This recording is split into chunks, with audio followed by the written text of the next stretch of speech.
नमस्कार, मैं डॉक्टर उषा शर्मा, सेठ रंगलाल कोठारी, राजकीय महाविद्यालय राजसमंद, हिंदी विषय में एमए फाइनल की भाषा विज्ञान की क्लास प्रारंभ करती हूँ।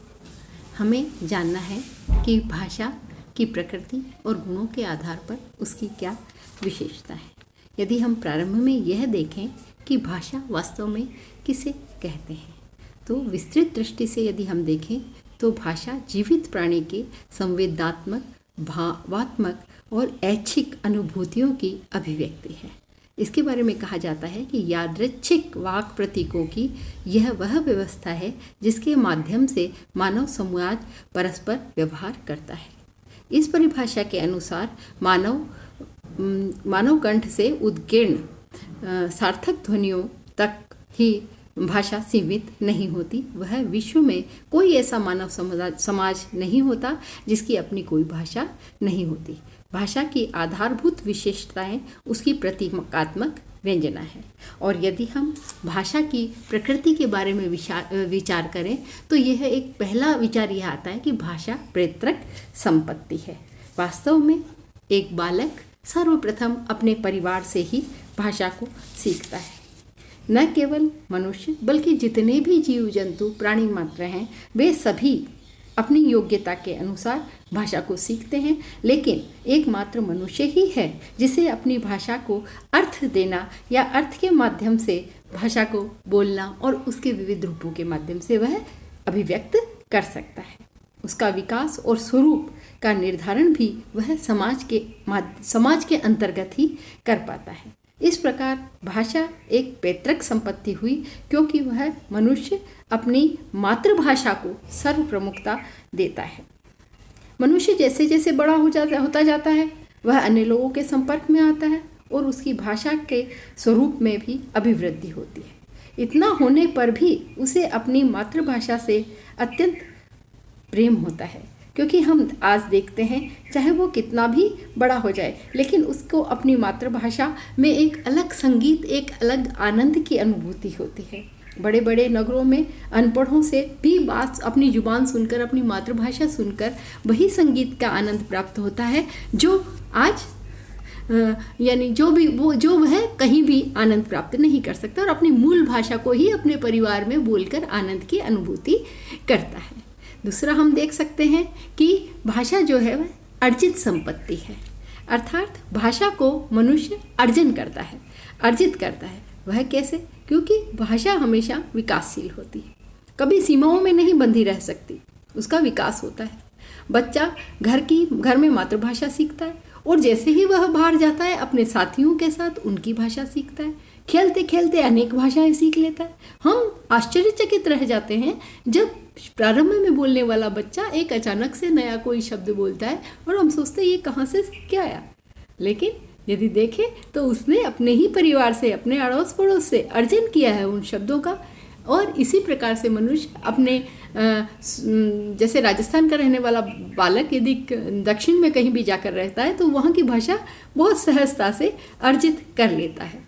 और कभी कभी तो हमने ये देखा है कि एक बच्चा यदि अपने परिवार से बिछुड़कर किसी पशु पक्षियों के बीच में भी रहने लगता है तो अपनी भाषा को छोड़ देता है और उनकी ही भाषा उनकी ही आवाज़ में निकालने लगता है। लेकिन यदि उसको वापस अवसर मिले तो फिर वो अपनी भाषा सीख लेता है, अपने समाज की, अपने परिवार की भाषा सीख लेता है। अर्थात ये तात्पर्य है कि भाषा हमेशा अर्जित की जाती रही है।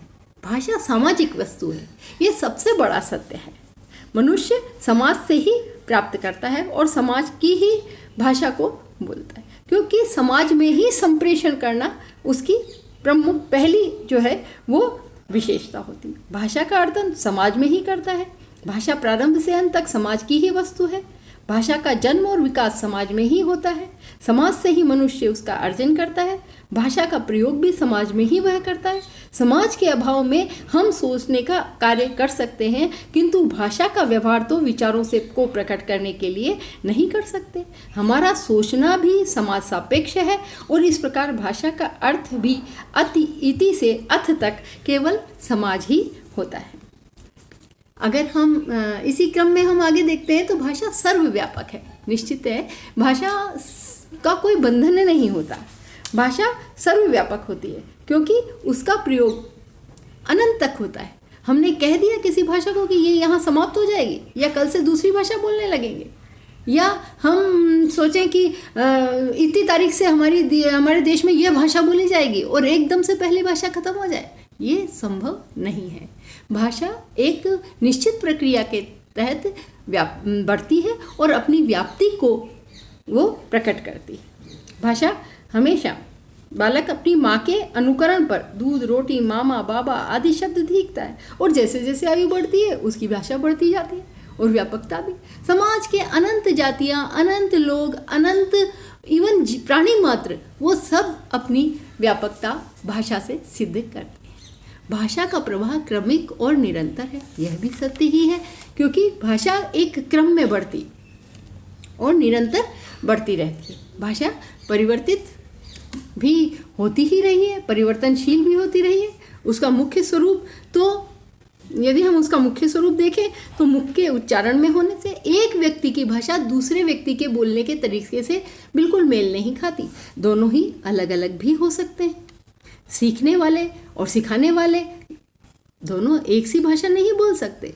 इसका कारण शायद उनका वाक्यंत्र भी हो सकता है, शायद उनका सामाजिक परिवेश भी हो सकता है या अन्य कुछ भी हो सकता है। इसीलिए ये क्रमिक है और निरंतर भी है, लगातार चलती रहेगी। भाषा का कभी अंत नहीं हो सकता। जब तक मनुष्य है तब तक भाषा भी रहेगी।